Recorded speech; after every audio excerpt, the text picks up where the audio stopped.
ಇವತ್ತು ಹೇಳ್ತಾರಲ್ಲ 65 ವರ್ಷ ಈ ದೇಶದಲ್ಲಿ ವಿಲೇಜ್ಗಳಿಗೆ ರೋಡ್ ಕಂಡ್ರಿಲ್ರಿ. ಅಟಲ್ ಬಿಹಾರಿ ವಾಜಪೇಯಿ ಬಂದಮೇಲೆ ಈ ದೇಶಕ್ಕೆ ರೋಡ್ಗಳು ಬಂದಿದ್ದು ಹಳ್ಳಿಗಳಿಗೆ. ಒಂದು ಸೆಕೆಂಡ್ ಕೇಳಿ, ನಾನು ಮಾತಾಡೋರ್ಗೆ ಯಾರು ಮಾತಾಡಬಾರ್ದು. ಈ ದೇಶದ ನೀವು ಸುಳ್ಳು ಹೇಳೋದನ್ನ ಕೇಳಿಸ್ಕೊಂಡಿರ್ಬೇಕಂದ್ರೆ ಅಟಲ್ ಬಿಹಾರಿ ವಾಜಪೇಯಿ ಇಂದಿರಾ ಗಾಂಧಿ ಮಾಡಿಲ್ವಾ? 20 ಅಂಶದ ಕಾರ್ಯಕ್ರಮ ಯಾರೇ ಮಾಡಿದ್ದು ಮೇಡಮ್? ತರಕಾರಿ ಮಾರ್ಕೆಟ್ ಆಯ್ತು ಅಲ್ಲ, ತರಕಾರಿ ಮಾರ್ಕೆಟ್ ಹೇಳ್ಬಿಡಿ. 20 ಅಂಶದ ಕಾರ್ಯಕ್ರಮ ಯಾರು ತಂದ್ರೆ ನೀವ್ ಹೇಳಿದ್ ನಾವು ಕೇಳಿಸ್ಕೊಂಡಿರ್ಬೇಕಾ? ನೀವು ಆಮೇಲೆ ಮಾತಾಡ್ರಿ, ಹಸಿ ಸುಳ್ಳು ಹೇಳ್ತಿರಲ್ರಿ. ಆಮೇಲೆ ಮಾತಾಡ್ರಿ.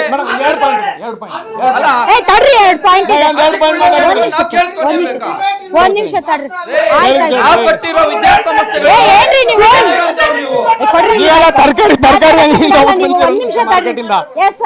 ಮೇಡಮ್, ಈ ದೇಶದ ಹಳ್ಳಿಗಳಿಗೆ ಟಾಯ್ಲೆಟ್ ಕಟ್ ಬಂದಿರಲಿಲ್ಲ 65 ವರ್ಷ. ಈ ದೇಶದ ರೈತನಿಗೆ ಬ್ಯಾಂಕ್ ಅಕೌಂಟ್ ಬಂದಿರಲಿಲ್ಲ. ಈ ದೇಶದ ಮನುಷ್ಯರಿಗೆ ಇನ್ಸೂರೆನ್ಸ್ ಬಿಡಿ, ರೈತನ ಬೆಳೆಗೆ ಇನ್ಸೂರೆನ್ಸ್ ಕೊಟ್ಟಿದ್ದೀವಿ.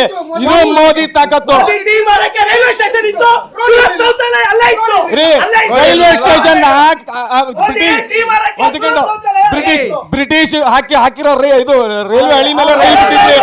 ಅದನ್ನ ಡೆವಲಪ್ ಮಾಡಿರೋದು ಭಾರತದಲ್ಲಿ ಮೋದಿ ಸರ್ಕಾರ. ಬುಲೆಟ್ ಟ್ರೈನ್ ಹಾಕ್ತಿದ್ದಾರೆ, 85% ಆಗಿದೆ.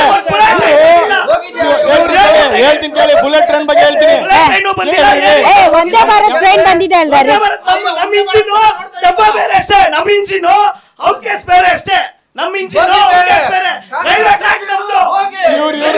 ನೀವು ಬಾಳ ಮಾತಾಡ್ತೀರಾ ಕಣ್ರಿ. ಅವ್ರು ಮಾತಾಡಕ್ ಬಿಡ್ರಿ. ಒಂದ್ ನಿಮಿಷ ಇವ್ರು ಹೇಳ್ತಾರೆ ನೀವೇ ಎಲ್ಲ ಮಾತಾಡಕ್ಕಾಗಲ್ಲ.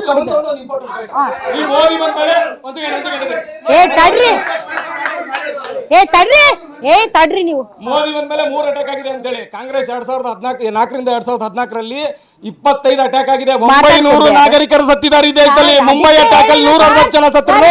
ಈ ಕಾಂಗ್ರೆಸ್ ನರಸತ್ತ ಕಾಂಗ್ರೆಸ್ ಒಂದೇ ಒಂದು ವಾಪಸ್ ಏನು ತಗೊಂಡಿಲ್ಲ. ಹೋಗ್ಬಿಟ್ಟು ಕಾಂಗ್ರೆಸ್ ಅಮೆರಿಕದ ಮುಂದೆ ಚೆಕ್ ಮಾಡಿದ್ದು ನಿಮ್ಮ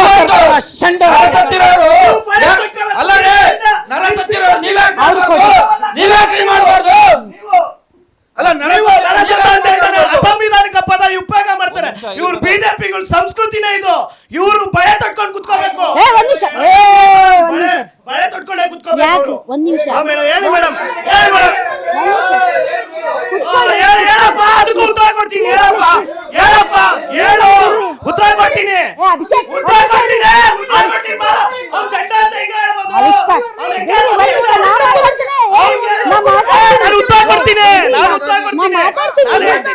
ಹೌದು, ಆಗಿನ ಕಾಲದಲ್ಲಿ ಬಿಫೋರ್ ಸ್ವತಂತ್ರ. ಹೇಳಿ ಮೇಡಮ್, ಉತ್ತರ ಸುಮ್ಮನೆ ಕೇಳಿ ಉತ್ತರ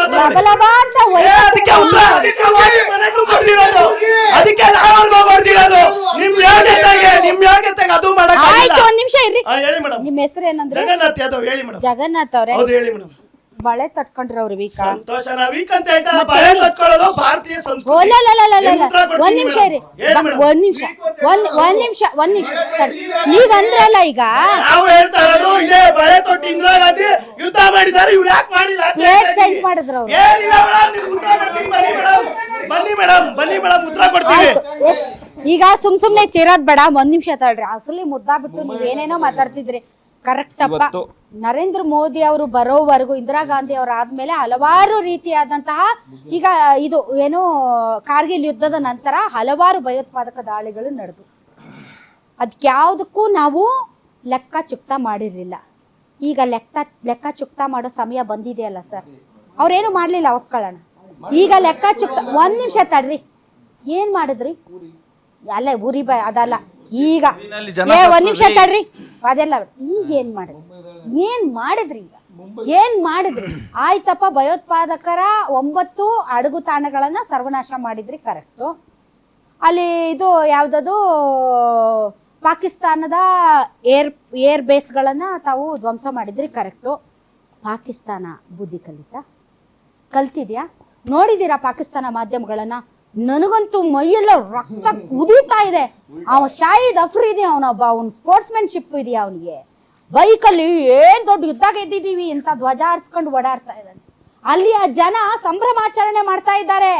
ಹೊಡೆದವ್ರು ನಾವು, ನುಗ್ಗದವ್ರು ನಾವು, ಮೇಲ್ಗೈ ಇದ್ದವ್ರು ನಾವು. ಇವತ್ತು ನಾವಿಲ್ಲಿ ಕುತ್ಕೊಂಡು ಅಳ್ತಾ ಇದೀವಿ.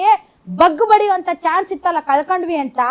ಒಡಿಸ್ಕೊಂಡು ಅವರು ಸಂತೋಷವಾಗಿ ಓಡಾಡ್ತಾ ಇದ್ದಾರೆ. ಇಲ್ಲ, ಸೊ ಏನ್ ಸಾಧನೆ ಆಯ್ತು? ಅಳುವಂತ ಪರಿಸ್ಥಿತಿಯಲ್ಲಿ ಏನಾಯ್ತು? ಇವತ್ತು ಅಳುವಂತ ಭಾರತ ಇಲ್ಲ, ಪರಿಸ್ಥಿತಿ ಖಂಡಿತವಾಗ್ಲೂ ಇಲ್ಲ. ಎಲ್ಲ ಅಳುವಂತ ಸಿಕ್ತು. ಪರಿಸ್ಥಿತಿ ಇದ್ರೆ ಇವತ್ತು ಶುಕ್ರ ಅರಣ್ಯದಲ್ಲಿ 3 ಜನ ಭಯೋತ್ಪಾದಕರನ್ನು ಖಂಡಿತವಾಗ್ಲೂ ಹೊಡೆದುರುಸ್ತಾ ಇರಲಿಲ್ಲ. Normal process. ಒಂದ್ ನಿಮಿಷ ತಡ್ರಿ. ಅಲ್ಲ, normal ಭಯೋತ್ಪಾದಕರನ್ನ ಈಗ ಹೊಡಿಬೇಕು ಅದ್ ಬೇರೆ ವಿಚಾರ.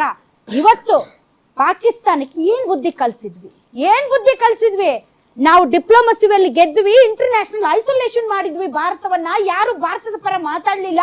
ಇವತ್ತು ಅಮೆರಿಕ ನಮ್ ಜೊತೆ ಇದೆ, ರಷ್ಯಾ ನಮ್ ಜೊತೆ ಇದೆ, ಕತಾರ್ ನಮ್ ಜೊತೆ ಇದೆ, ಸೌದಿ ಅರೇಬಿಯಾದ ಏನು ರಾಜತಾಂತ್ರಿಕ ವ್ಯಕ್ತಿಗಳು ನಮ್ ಜೊತೆ ಕುತ್ಕೊಂಡು ಮಾತಾಡ್ತಾರೆ ಅಂತ ಲಬೋ ಅಂತ ಹಾದಿ ಬೀದಿಯಲ್ಲಿ ಆಡಾಡ್ನಾಗ್ತಾ ಇದೆ ಪಾಕಿಸ್ತಾನ. ಅಂತಹ ಪಾಕಿಸ್ತಾನವನ್ನ ಬಗ್ಗು ಬಡಿಯೋಕೊಂದು ಅವಕಾಶ ಇತ್ತಲ್ಲ. ಖಂಡಿತವಾಗ್ಲೂ ಬಗ್ಗು ಬಡ್ದಿದೀವಿ.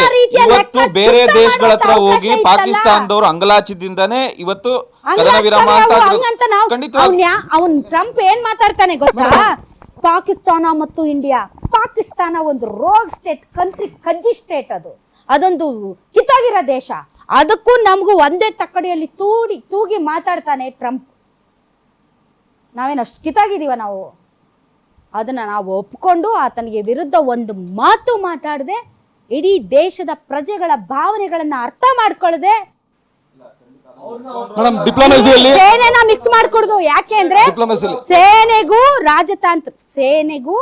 ಭಾರತದ ಸೇನೆಗೂ ಮತ್ತು ರಾಜತಾಂತ್ರಿಕ ವ್ಯವಸ್ಥೆಗೂ ದೇರ್ ಈಸ್ ಅ ಡಿಫರೆನ್ಸ್. ಹೌದಾ? ರಾಜತಾಂತ್ರಿಕ ವ್ಯವಸ್ಥೆಯಲ್ಲಿ ನಮ್ಮ ದೇಶದ ಸಾರ್ವಭೌಮತ್ವ ಮತ್ತು ನಮ್ಮ ದೇಶದ ಒಂದು ಹಿರಿಮೆ ಗರಿಮೆ ಜೊತೆಗೆ ನಾವು ಕಾಂಪ್ರಮೈಸ್ ಆಗಕೂಡದು.